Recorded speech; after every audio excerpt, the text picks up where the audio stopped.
Assalamualaikum warahmatullahi wabarakatuh. Pada hari ini, saya akan membentangkan pembentangan yang bertajuk Metodologi Dakwah kepada Golongan LGBT di Malaysia. Apa itu LGBT? LGBT ini adalah akronim bagi perkataan lesbian, gay, biseksual dan transseksual.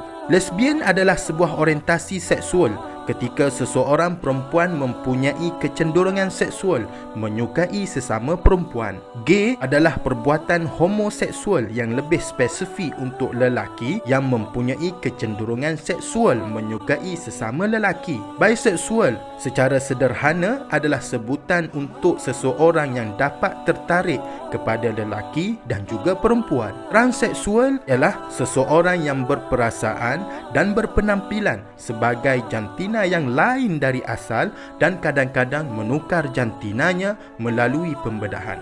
Ia adalah permasalahan berhubung dengan gejala sosial yang boleh dikatakan yang utama berlaku di kebanyakan negara, termasuk di negara kita, Malaysia.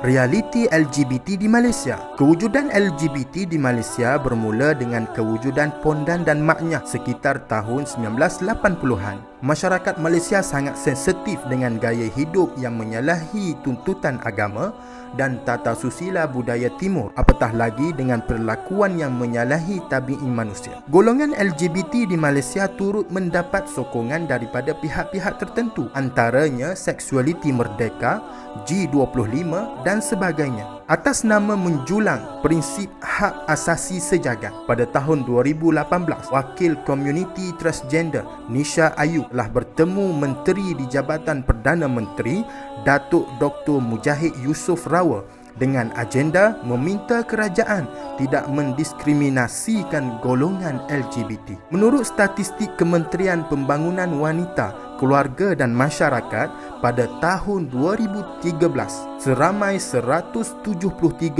orang rakyat Malaysia dilaporkan terlibat dengan gejala LGBT. Di antara cabaran LGBT ini di Malaysia adalah yang pertama, dijangkiti virus HIV. Kesan ini bukan perkara mitos. Ini disebabkan ramai di kalangan LGBT ini mereka menafikan perkara ini, padahal ia adalah perkara realiti yang berlaku. Seorang saintis luar negara sebagai contoh, Profesor Andrew Grulich daripada Universiti New South Wales, Australia, dalam satu tulisannya, dia menyatakan orang yang terlibat dengan LGBT ini, risiko terdedah dengan virus HIV adalah 18 kali ganda lebih tinggi dengan orang yang terlibat dengan seks bebas. Yang kedua, merosakkan institusi kekeluargaan. Seseorang yang terlibat dengan LGBT akan menyebabkan kepincangan dalam institusi kekeluargaan. Sebagai contoh, keluarga akan menanggung rasa malu jika salah seorang dari mereka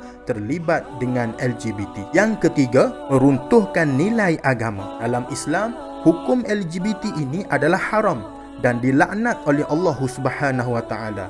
Bahkan di dalam Al-Quran sendiri, Allah menceritakan akibat daripada perbuatan LGBT ini sebagai contoh yang berlaku kepada kaum Nabi Lut alaihi salam. Langkah untuk mengatasi masalah LGBT di Malaysia antara cadangannya adalah memperkasakan bahagian penguatkuasaan oleh pihak kerajaan. Di Malaysia, kita mempunyai enactment yang khusus bagi masalah ini, iaitu Enactment Kesalahan Jenayah Syariah tahun 1995. Ia jelas terkandung seperti peruntukan Seksyen 27 bagi hubungan sejenis sama jantina, Seksyen 28 bagi persetubuhan luar tabi'i dan Seksyen 30 bagi lelaki berlagak seperti perempuan. Yang kedua, kerjasama masyarakat dalam berganding bahu menangani masalah LGBT. Masyarakat perlu peka dengan masalah ini dan mengambil tindakan yang selayaknya. Membimbing, menasihati dan tidak mengeji golongan ini adalah langkah terbaik yang perlu dilakukan oleh masyarakat. Sebagai cadangan, memulaukan segala aktiviti yang mereka lakukan.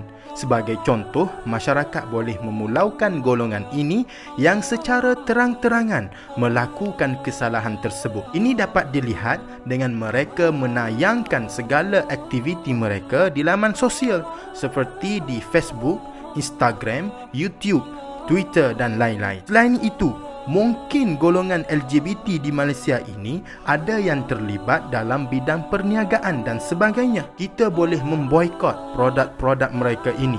Bukanlah tujuan untuk menzalimi mereka, tetapi untuk mengingati dan menyedarkan mereka supaya mereka sedar bahawa masyarakat membenci apa yang mereka lakukan. Dan yang ketiga, kesedaran individu. Kembalilah kepada agama. Bermuhasabahlah diri. Kadang-kadang golongan ini pada awalnya sekadar suka-suka ingin mencuba sesuatu yang baru, tapi lama-kelamaan menjadi ketagih dan cara hidup. Bahkan ada yang menganggap sebagai pemberian Tuhan. Manakala dari sudut yang lain, ada yang mengatakan, dulu sebelum saya pondan, hidup saya susah, tapi selepas saya tukar jantina, hidup saya mewah dan saya kini sudah menjadi jutawan.